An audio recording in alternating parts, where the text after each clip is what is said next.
my notes? I'm all over the place today. Hello. Hi. I don't know if you heard my dog in the background, but he is yawning. Good morning, Leo. He's looking a little unimpressed. Hold on, I will edit a clip of him in right here just so you can see. He does not look happy with me right now.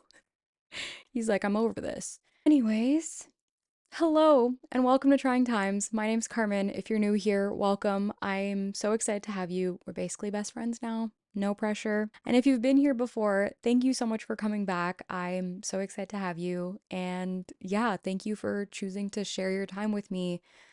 So yeah, let's hang out. Some updates with me. What's going on? What's going on? In my last episode, mentioned I had gone on a trip for my birthday. So I went to London and I spent 2 weeks there. Very exciting time.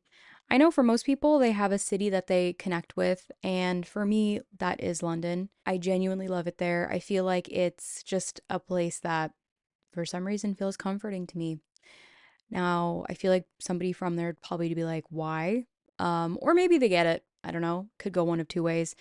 But yeah, I do genuinely love it there. I feel like it's so much fun. There's always so much to do, there's always so much to check out.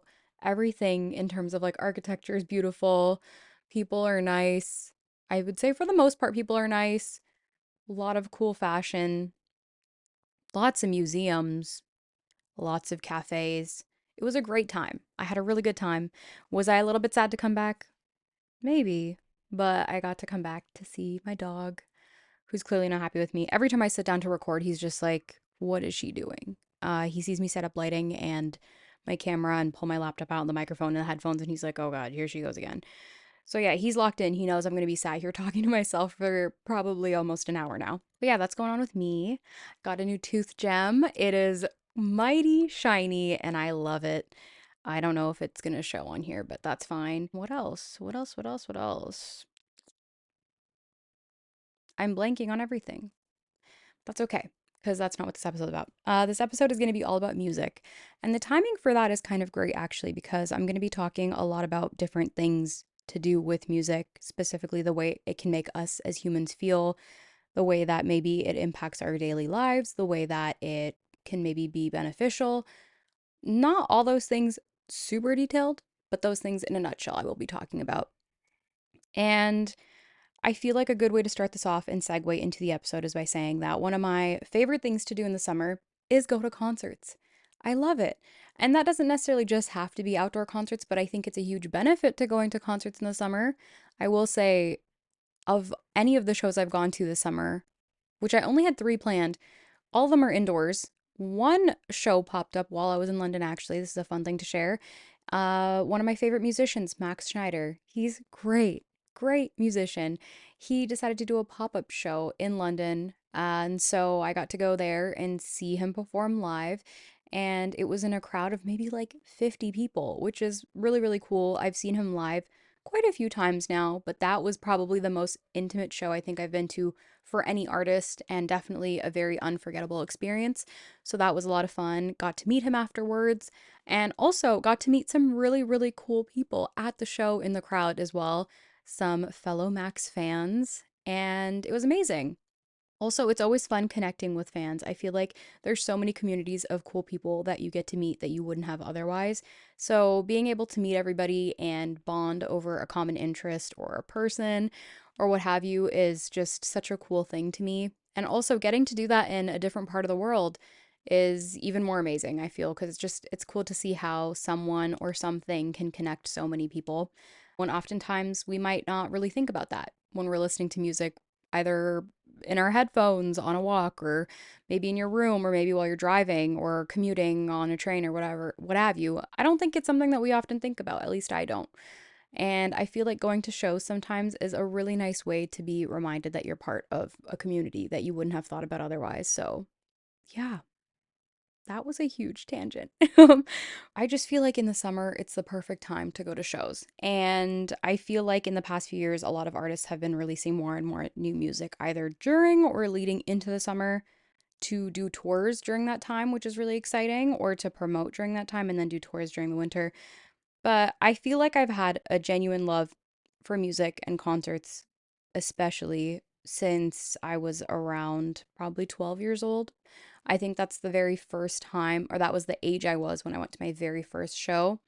And I feel like ever since it was just like this unforgettable experience for me. And I have always tried since then to make it a point to see my favorite artists or any artists that I'm interested in or use it as an opportunity to discover new artists because without that, I don't know, it kind of felt like my thing. It felt like a driving force for me. It was kind of like motivating or exciting and it always gave you something to look forward to. And even still now, I started going to shows when I was 12, 29 now. I feel like it's still something that I look forward to so much and it's just great. It's wholesome. And like I said, there's so many different parts to it, right? You get to hear your favorite song live, you get to see your favorite musician live, you get to connect with amazing people, or you get to go with your friends who also love that musician and then you guys all get to connect together over that. And it's just a really beautiful thing.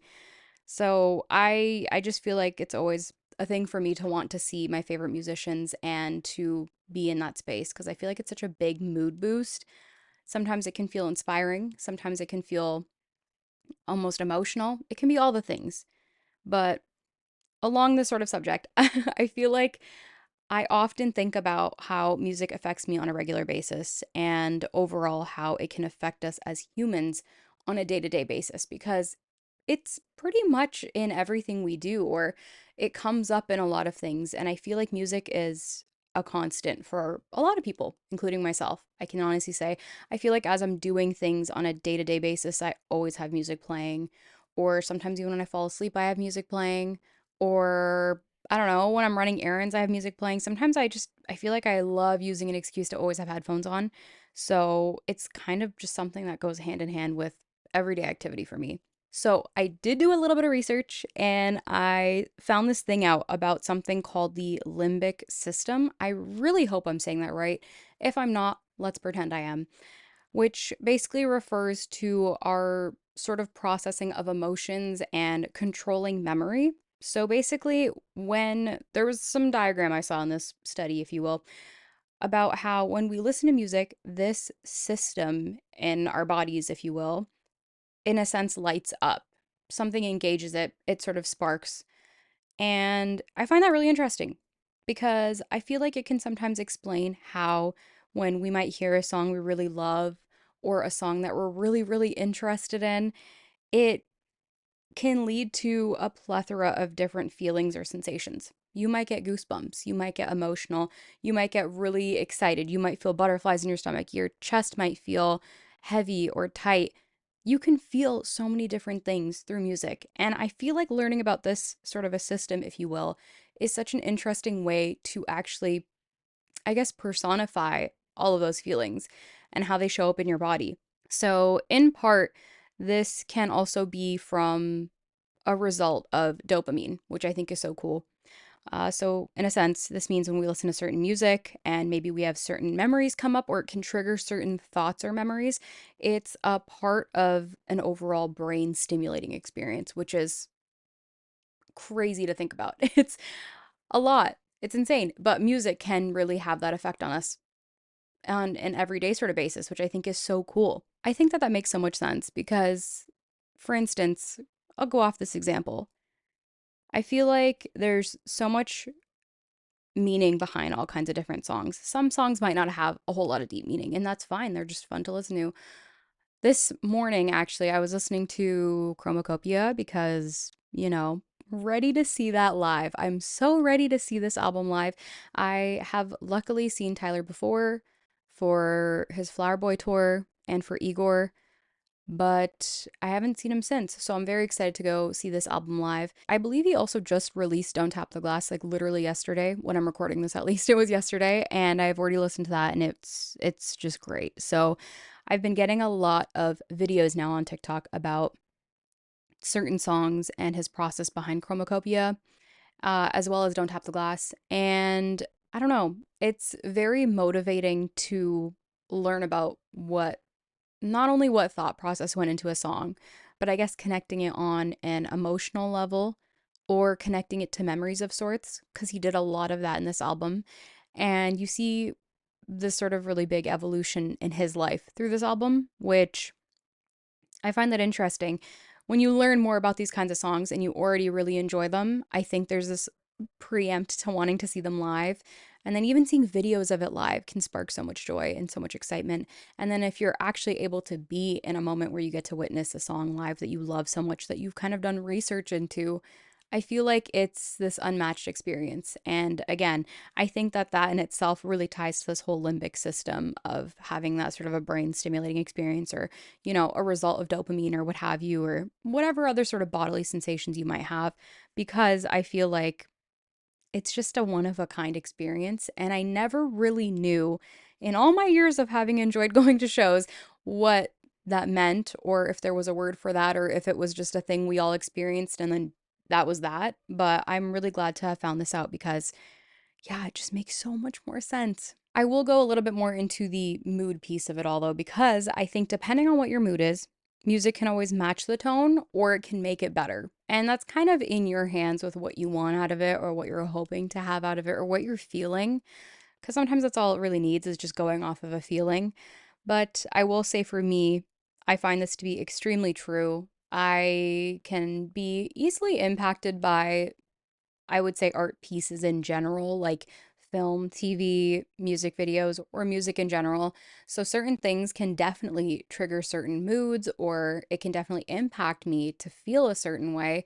And I found reading about this online and seeing that other people have like similar expressions or reactions to this, I guess, made me feel really good. It made me feel better because I'm like, oh, it's not just me. This is like a universal thing we're all experiencing. And I feel like it's one of those things where hearing someone say that, you're like, yeah, duh, we're all experiencing that.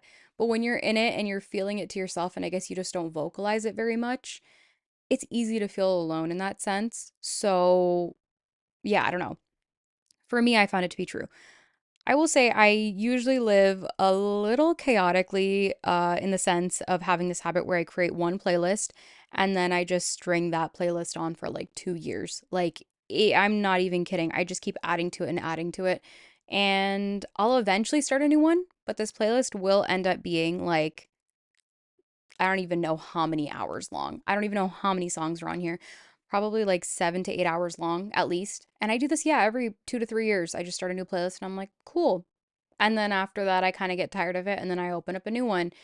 And I don't know when this habit really started, but I love it. Anyways, for now, I've actually started this new thing, which I'm kind of getting lazy with it. I need to fix this a little bit.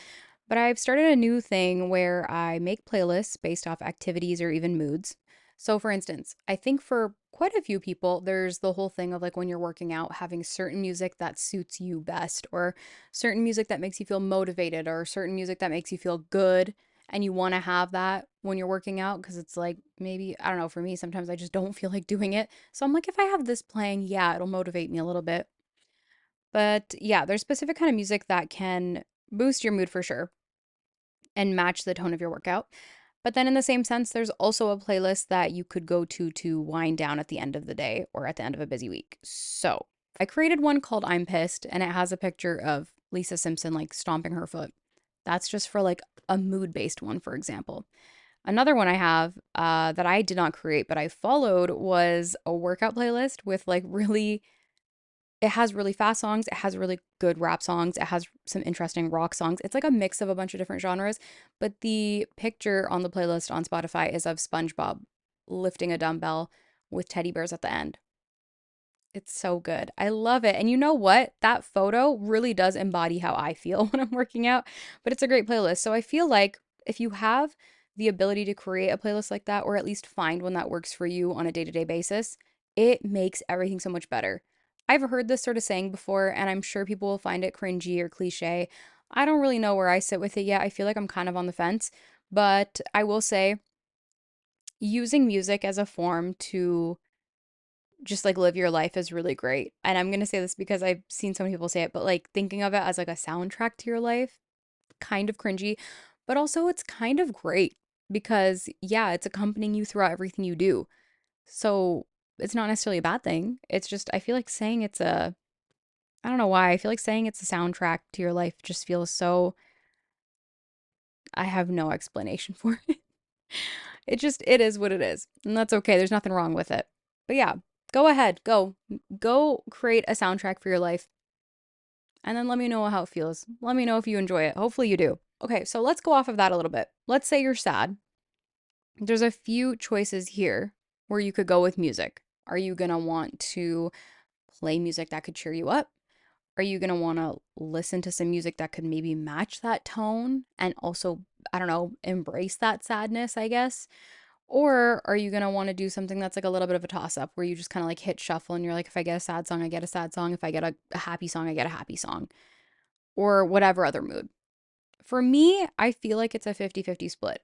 I will read myself here a little bit because I have one specific memory coming to mind. When you're in university, you just don't really have the time to be doing a whole lot, you know? You're slammed with assignments and then trying to juggle a social life and trying to work and do internships or whatever else have you. And it's a busy time and it's a lot and you have a lot of pressure on yourself. So for me, by the time I got to my fourth year of university, I was so stressed and I just really didn't have a lot of time in my calendar just for me to just be doing whatever, willy-nilly, if you will.